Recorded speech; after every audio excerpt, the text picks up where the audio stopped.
நாளும் உனை மறவாத இனிதான வரம் வேண்டும்.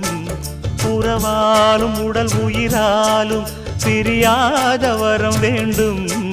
விழியோடு இமை போலே விலகாத நிலை வேண்டும். இணையான இளமானே துணையான இளமானே, இணையான இளமானே துணையான இளமானே.